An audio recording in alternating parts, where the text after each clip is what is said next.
Good morning, Mr. Chair and members of the Transportation Committee. This is an auspicious occasion, the first meeting of the new Transportation Committee. You will be dealing with many routine traffic and transit issues as part of this committee's work.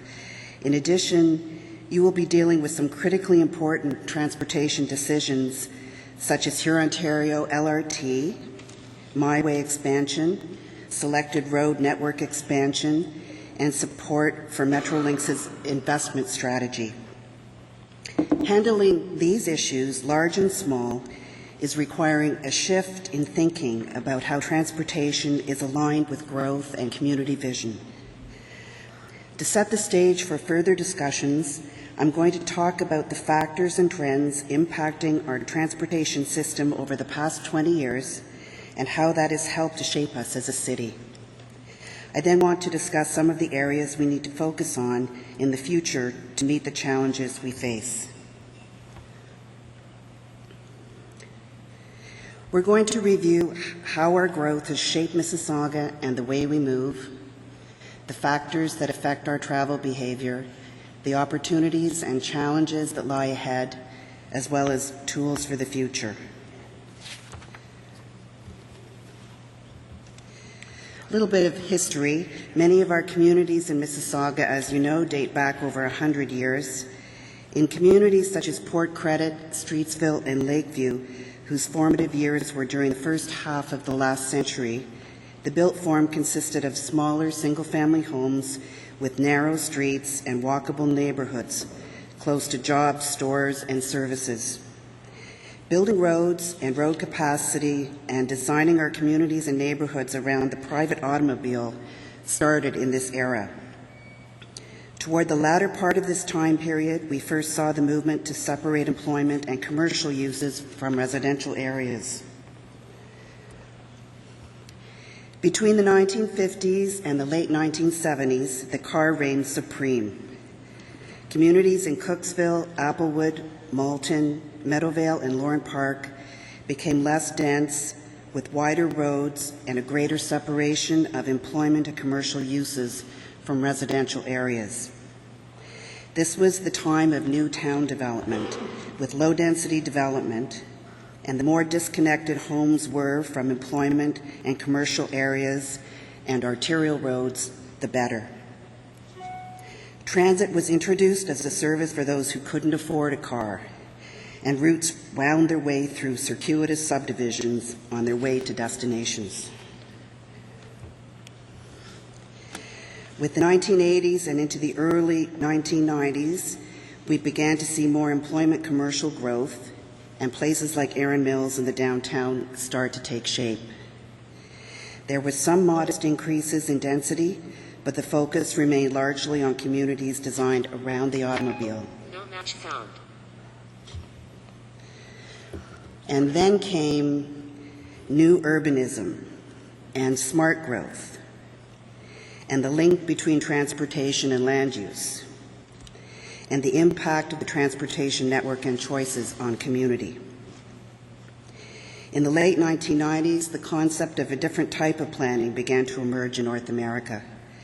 In 2006, the province of Ontario completed the Places to Grow policy document, which dictated where growth could occur and promoted mixed-use, transit-supportive, compact communities.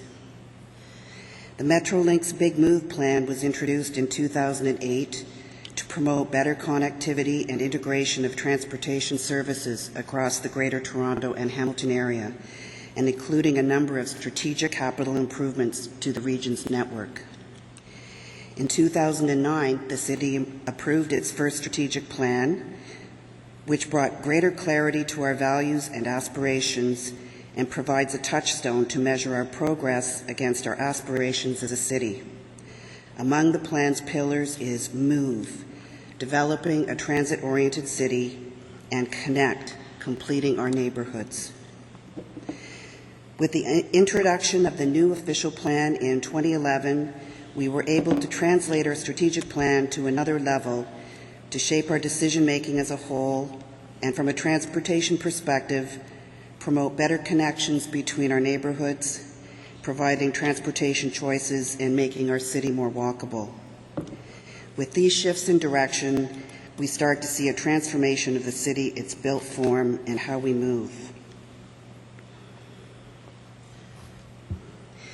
This slide shows a steady increase in population and employment growth since 1991. We grew by approximately 130,000 people and 93,000 jobs between 1991 to 2001, a further 100,000 people and 47,000 jobs between 2001 and 2011. And looking forward, we can expect to add another 97,000 people and 96,000 jobs by 2031.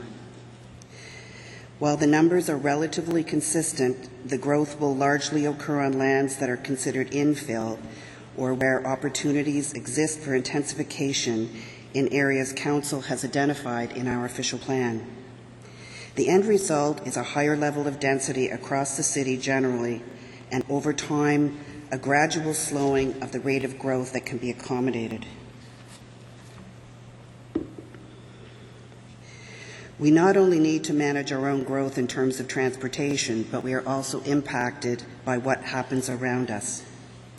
As this graphic shows, surrounding municipalities and regions in the GTA and Hamilton are also growing at a rapid rate, and the majority of that growth is occurring in the west and northern parts of the region. Shows the growth 2001 to 2011 and the forecasted growth to 2031.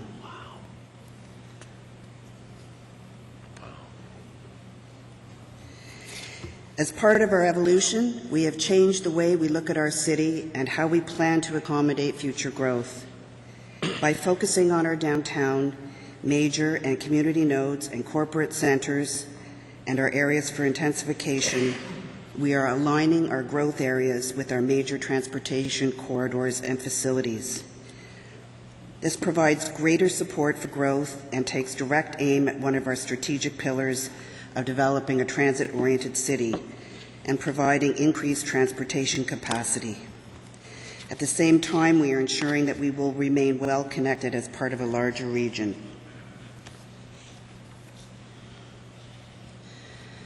I'm going to talk about roads. This is the familiar. We know roads. We know how to widen them. We know how to add traffic signals and turning lanes.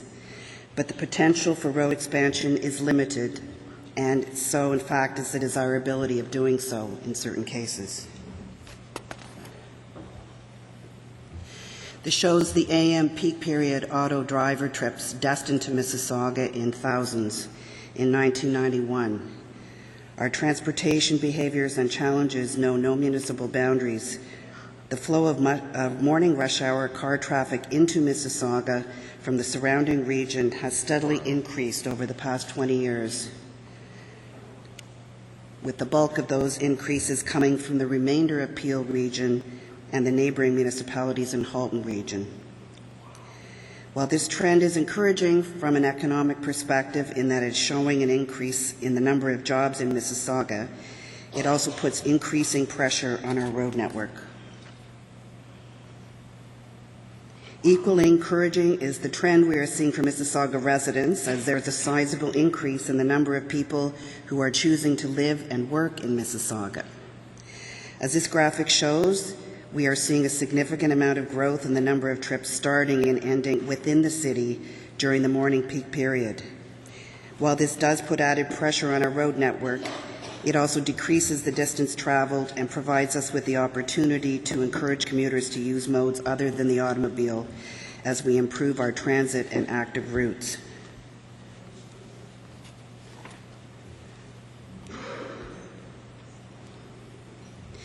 The peak of our road construction occurred during the 1980s when we built almost 1,500 lane kilometers of new roads.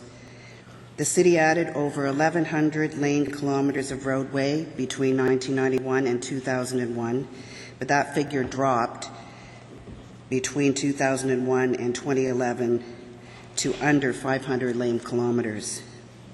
With our greenfields built out and a more balanced approach to multimodal transportation choices, the amount of new roadway to be added in the future is limited. Yet, as the previous graphic showed, The demand for road space in Mississauga is moving in the opposite direction. What this means for us is that we will need to strategically take advantage of those limited opportunities to add to road capacity in order to keep our economy moving. However, our biggest gains in promoting a more efficient system will lie elsewhere within the transportation system. This trend is further highlighted by the shift in our roads budget, as the amount we are spending on new road construction has been on a steady decline and more is being spent on rehabilitation and maintenance.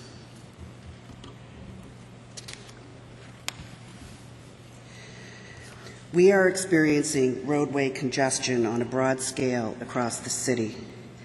These graphics show the morning peak period, but the situation is similar and in some cases worse during the afternoon peak period. If we were to stop adding road capacity entirely, the number of roads operating at overcapacity in the next 20 years will increase significantly. This is a do-nothing scenario. However, even with improvements we have projected into the road system, we will still experience more congestion across the city.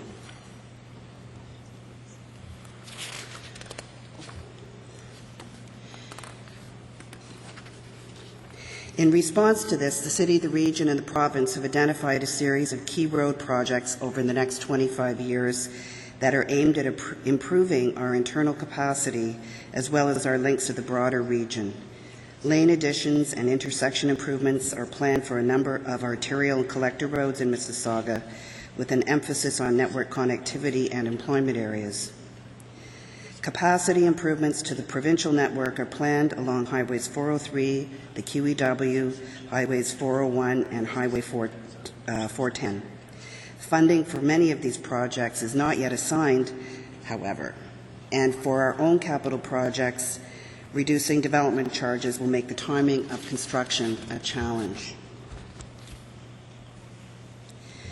In addition to road widenings, we are introducing new initiatives such as the development of a strategic truck route network with the region of Peel to provide more direct continuous links for our goods movement industry, design innovations in Canada, such as roundabouts, which provide a more efficient intersection option to traditional traffic signals, and traffic calming complete streets, which enhance the link between the road network and our placemaking objectives. These are all examples of ways to improve network capacity and efficiency without necessarily increasing road widths. The delivery of a state-of-the-art traffic management centre represents the most significant investment aimed at improving the city's traffic management operations. Scheduled to be opened within the next 3 years, the new traffic management centre will improve our ability to monitor and adjust our traffic signal system and maximize the efficiency of the road network.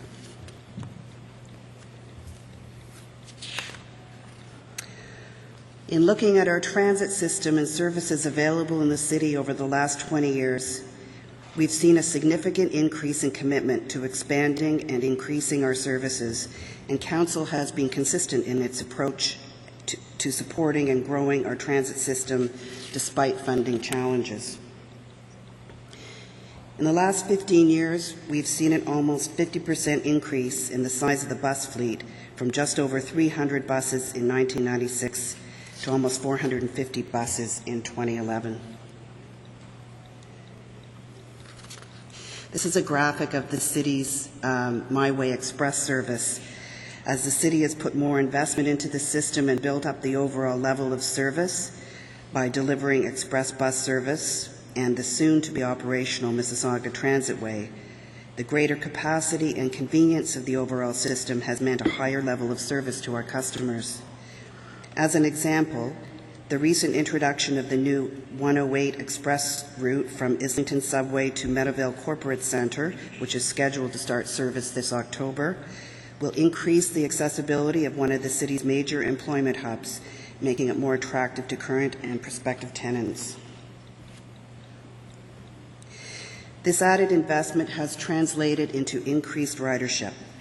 While the modal share for transit has remained steady at approximately 11% over the past 20 years, The number of My Way rides has shown a very healthy increase from approximately 32 rides per capita in 1991 to 45 rides per capita in 2011.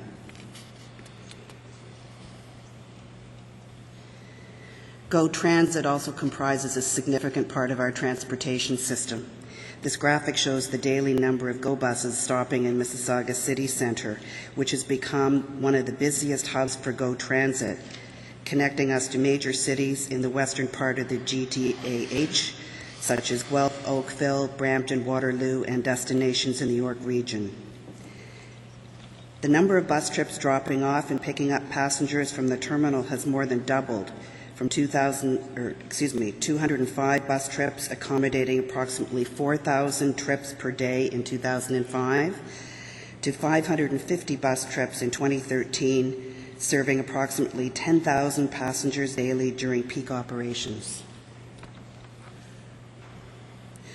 On the rail side, ridership from the three major lines serving Mississauga, which are Lakeshore, Milton, and Georgetown, have also shown a healthy increase. With the move to improved off-peak service on the Lakeshore line and Metrolinx's plans to improve the service availability on both the Georgetown and Milton lines in the medium term, the combination of services of My Way and Go Transit will continue to become a more viable option for travelers. The long-term transit plans for the transit system are focused on the alignment between where we are expected to grow as a city and where we are choosing to invest in the further expansion of our transit service. This map highlights the major projects planned over the next 25 years, overlaid over our intensification and growth areas in the city.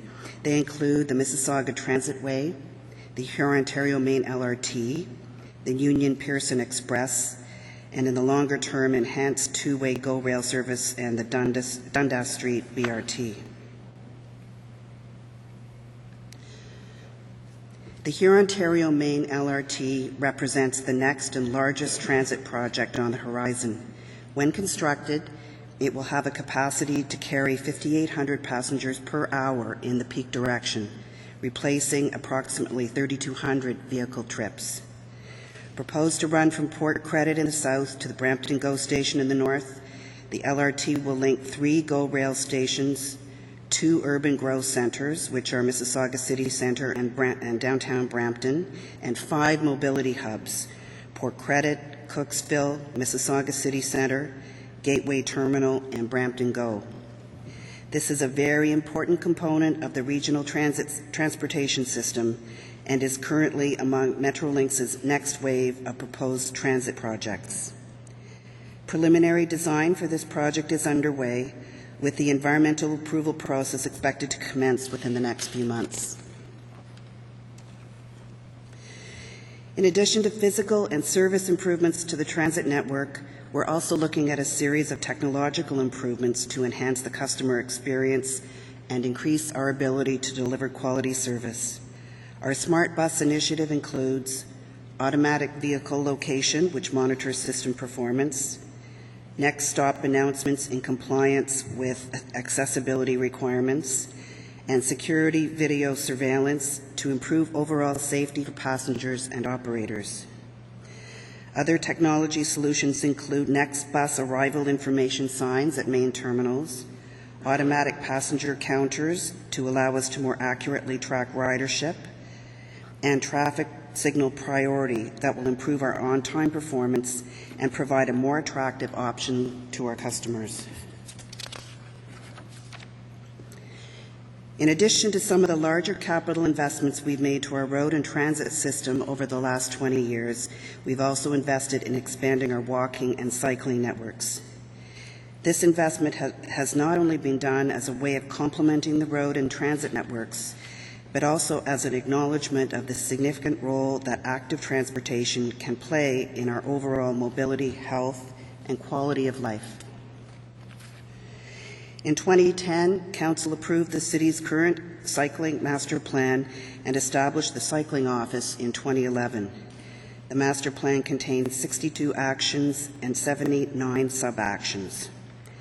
One of the main deliverables of the plan was to step up the city's efforts to deliver a more complete network of active transportation routes, as shown on this map.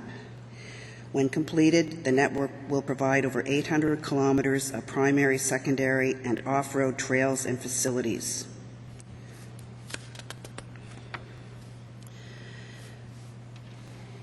The plan sets a target of 30 kilometers of trail or facility to be added annually.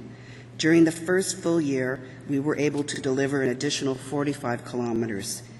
Funding availability remains a challenge, but we are utilizing the annual roadway resurfacing program as the primary mechanism for adding bike facilities to the transportation network. As part of our ongoing efforts to increase the level of environmental responsibility and manage congestion, the City has taken a number of innovative steps in the area of transportation demand management. Smart Commute Mississauga has worked with local business and employers to reduce the number of vehicle kilometers traveled over the past 12 months by over 14 million kilometers, saving commuters over $9 million in travel-related costs. The Civic Centre Bike Share program was introduced this August, and our partnership and close working relationship with Sheridan College resulted in the first major employer in Mississauga to prepare and implement a transportation demand management system. Parking supply and pricing are fundamental elements contributing to transportation mode choice. Municipal paid parking was launched in the downtown in 2009, and once fully evolved will become a major influence on travel modes. In addition, it is recognized that the cost to supply structured parking in the downtown is a major factor in attracting new office development. Partnership will be a key element in creating shared parking solutions in support of new office development while managing demand for road space. The addition of office uses to the residential condo land use will help to balance the usage and capacity of the downtown road network. Developing a transit-oriented city is one of our strategic pillars for change contained in the strategic plan. One of the plan's stretch goals is to double our current transit modal share from its current 11% to 22%. Moving toward that target is necessary if we are to achieve other objectives of our strategic plan and deliver on our vision. Current modal split is 76% automobile, 11% transit, 8% walk cycle, and 5% taxi and other. In the future, we're hoping to move the colored bars in that direction. What do we know about the future of transportation? We will continue to grow, but the form of that growth will challenge the current system and historical expectations about how freely we can travel on roads.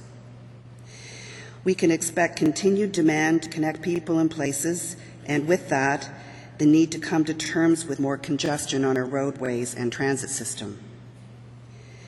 We cannot build our way out of congestion space, for new roads are limited and expensive. Nor, given complete streets, transit-oriented development and placemaking, do we want to just add road lanes. We have to find a more efficient way to move people in fewer vehicles. Added to this challenge is a limited road grid to disperse traffic in some of our growing areas like downtown and Port Credit. We have to continue to align our major transportation investments and land use decisions so that we can take advantage of the opportunities that provides. There are 5 key tools that we have been using and must continue to use in order to maintain and improve transportation in Mississauga. The first one is to increase transit capacity and connectivity. Transit investment, including adding service hours and capital expansion, represents our biggest opportunity to add capacity to our system and meet the growing demand for movement. At the same time, we are working to develop a downtown movement plan, a 10-year transit strategy, a 5-year transit service plan, All of these are aimed at laying the foundation for how we advance our transit system and ensure that we are well positioned to meet future demands as our city continues to grow. The next tool is to improve road network efficiency. We must continue to provide road capacity by maximizing the efficiency of existing infrastructure investments, utilizing the planned traffic management center, improving goods movement, and retrofitting existing roads to accommodate modes of transportation other than the car, and making it easier for pedestrians to move around and enjoy our public realm. Even though we need roads to move, we also recognize that roads connect people and places and are critical to pedestrian activity and enjoyment of our public realm. Road design is no longer just about quantity and safety. It is now also about quality of space and balancing a wide range of public objectives. The next tool is to enhance regional connectivity. Our system must be viewed as part of a bigger GTHA system, which allows movement to, within, and through Mississauga. Projects such as the Mississauga Transitway, which is scheduled to commence service in the spring of 2014, will enhance our regional connectivity and provide faster, more reliable service across the city, as well as improve connections to the airport, Toronto, and GO bus services in the city centre. The fourth tool is to integrate active transportation. We need to maintain our commitment to growing our cycling and walking network and promote transportation demand management as ways to complement our transit network and reduce demand. By making cycling and walking more available, we can make it a more viable option to residents, improving our system and promoting a healthier lifestyle. Putting pedestrians first is now one of our key objectives in designing our communities. Finally, and very importantly, we need to leverage our relationships with Metrolinx, the Region of Peel, the Province of Ontario, and the federal government as funding partners, planning partners, and service delivery partners to grow our transportation system in a way that keeps pace with our population growth, maintains our economic strength, and gives us the means to deliver the future we have defined in our strategic plan. All of these are necessary for the city to manage growth and continue to move.